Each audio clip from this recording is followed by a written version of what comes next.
Tento príbeh sa stal v auguste. A hoci bolo horúce leto, z detailov, ktoré ho sprevádzajú, mrazy.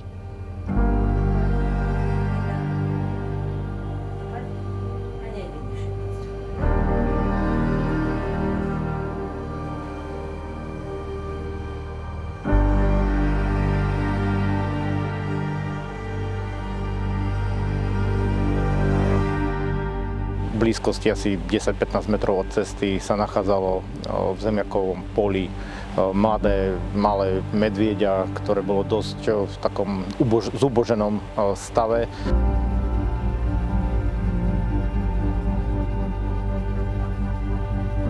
Vychudnuté, slabé, riadne vystresované a bez reakcií, aké by sa pri mláďatách v tomto veku dali bežne očakávať. Na veterinárnej klinike v Žiline mu zachránili život. Vyžiadalo si to 3 dni intenzívnej liečby a následný prevoz k nám do stanice. Ten ozajstný boj o budúcnosť malej medvedičky sa začal práve tu.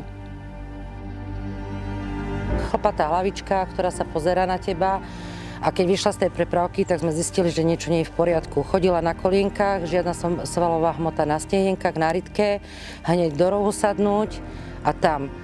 Bolo úplne submisívne, podriadené, len leškalo a vôbec nič neriešilo. Len chcelo mať pokoj. Ako evidentne to medvieďa sa neodvážilo protestovať alebo sa brániť. Stále mala také ataky, že schovať sa, aby som mu netresla, keď som pohla rukou. Labky si schovávala. Strašné.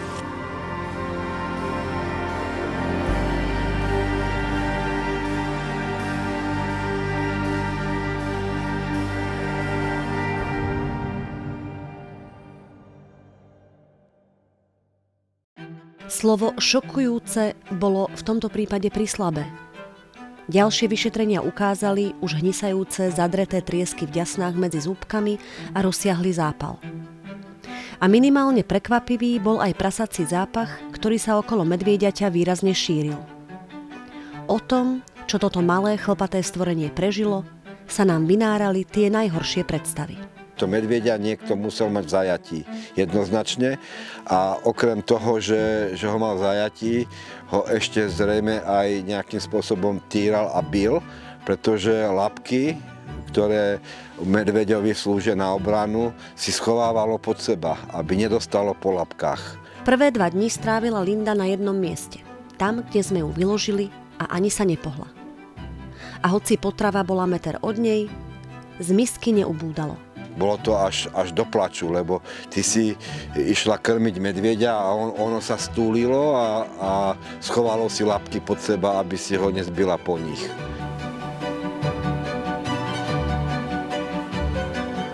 My vlastne začínali krmením tak, že sa lyžičkou pomaličky v papulke a ono úplne len tak jemnúčko si dokázalo brať, lebo ono sa celý čas bálo.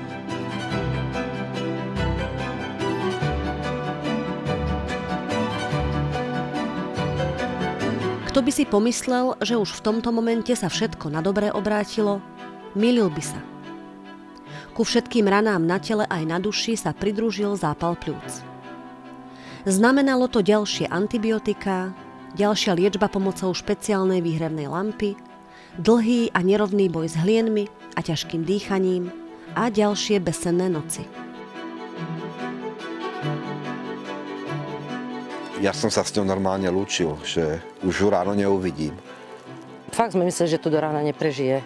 Ráno sme prišli ku nej a zrazu o 180 stupňov, zrazu dýchala, zrazu papala.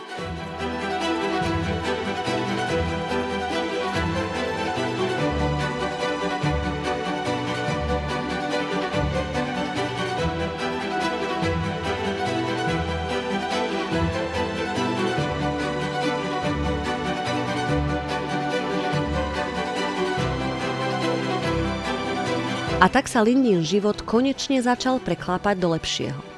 Každý deň prinášal malé zlepšenia. Začala lepšie jesť, viac sa hýbať, hrabať jamky, skúmať okolie. Nedalo sa prehliadnuť, že začala medvedieť. som videl na nej, že ako to na tom vidíte, že sa teší, že som doniesol niečo jesť a tak a brala si z líšky úplne normálne, už prišla. Prípadne, keď sa aj niečo nepáčilo, tak packou po tej lyžici, že mi ju vyhodila z ruky a tak.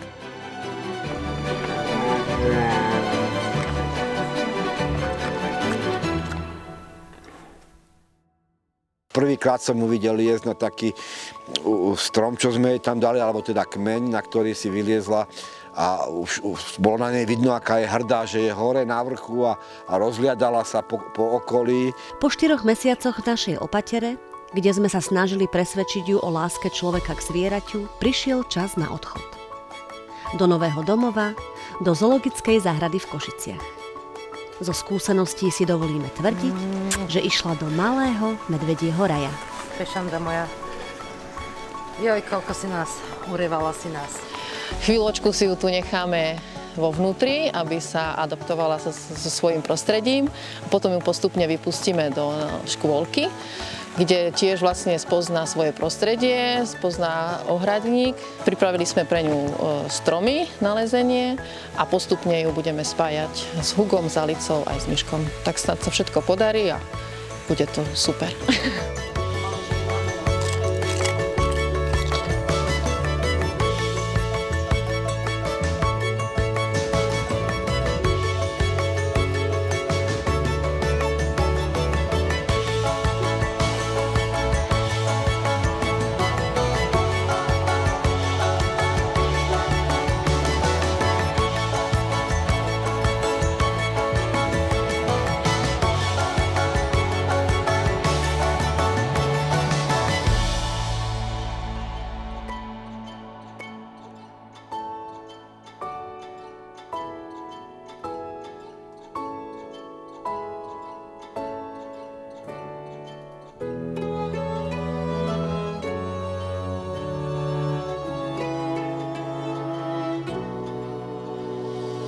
Pre mňa je absolútne nepochopiteľné, čo sa stalo Linde, že sa vôbec nájde človek, ako teda homo sapiens, ktorý dokáže utírať malé decko, lebo toto bolo malé decko zvieraťa, ktoré nikomu nikdy nemohlo ublížiť nejakým spôsobom.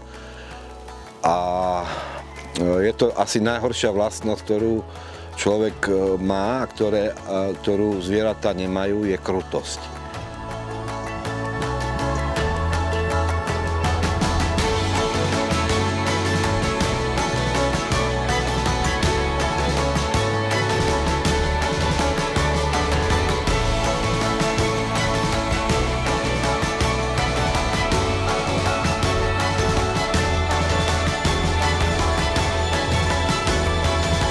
Linde želám, aby si už nikdy nespomenula na to zlé a už nech len prežíva svoj krásny medvedí život v Košiciach, alebo naozaj je s nej krásna medvedia blondiavá slečna.